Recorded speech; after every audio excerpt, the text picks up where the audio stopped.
농어 낚시. 아이는 12살이었고 기회가 있을 때마다 아버지와 함께 뉴햄프셔 호수 한가운데 있는 섬으로 낚시를 갔다. 주 정부에서는 농어를 보호하기 위해 해마다 날짜를 정해놓고 그 기간 동안만 농어를 잡도록 했다. 농어 낚시 시즌이 시작되기 바로 전날, 아이는 아버지와 함께 저녁 일찍부터 낚시를 시작했다. 지렁이를 바늘에 끼고 작은 민물 고기들을 낚아 올렸다.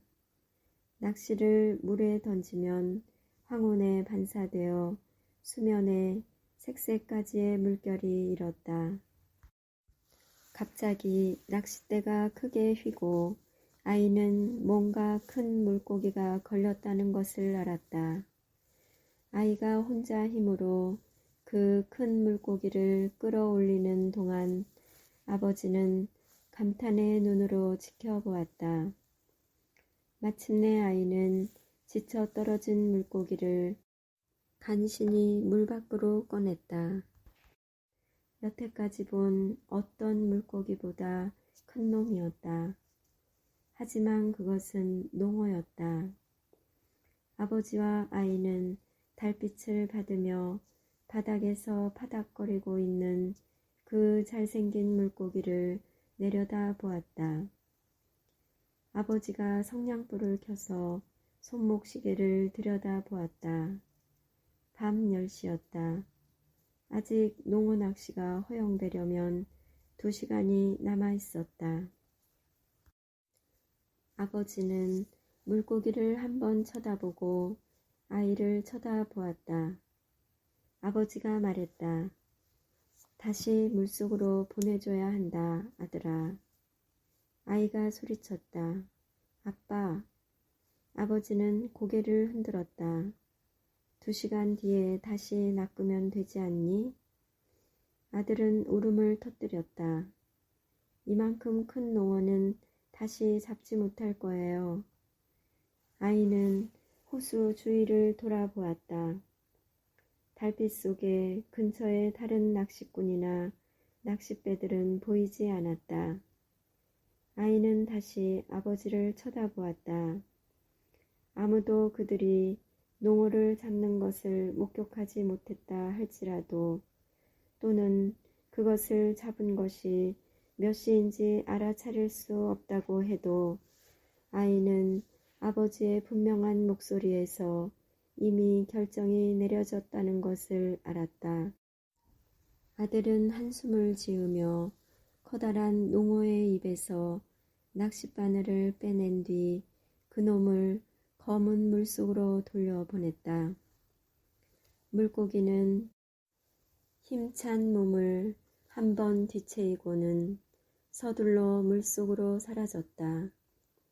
아이는 앞으로 그만큼 큰 물고기를 또다시 잡을 수 있게 될까 의심스러웠다. 그것이 30년 전의 일이다. 현재 그 아들은 뉴욕시에서 성공적인 건축 설계사로 일하고 있다. 호수 한가운데 섬에 있는 그 낚싯대는 아직도 그대로 남아있다. 그는 가끔 자신의 아들과 딸들을 데리고 바로 그 장소로 낚시를 가곤 한다. 그렇다. 그의 생각이 옳았다. 오래전 캄캄한 밤에 물속에 도로 놓아주었던 그 물고기만큼 큰 놈을 그는 그 후 낚아본 적이 없었다.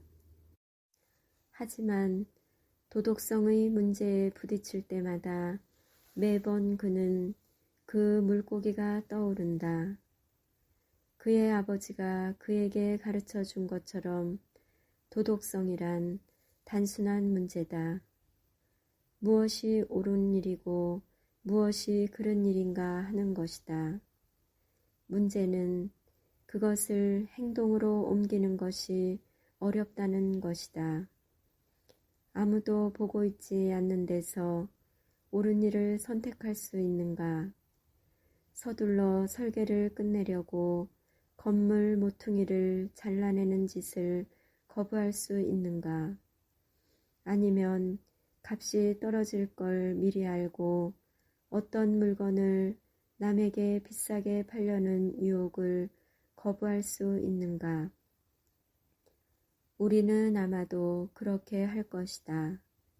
만일 우리가 어렸을 때 그 물고기를 도로 물속에 놓아주라고 가르침을 받았다면 말이다. 왜냐하면 우리는 경험을 통해 그 진리를 배웠기 때문이다. 올바른 것을 선택하는 그 결정은 우리의 기억 속에 늘 신선하고 향기롭게 남아있다. 우리는 그 이야기를 자랑스럽게 우리의 친구들과 아이들에게 들려줄 것이다. 우리가 양심을 위반할 기회를 잡은 것에 대해서가 아니라 우리가 어떻게 올바른 행동을 했으며 그래서 어떻게 영혼이 강해졌는가에 대해서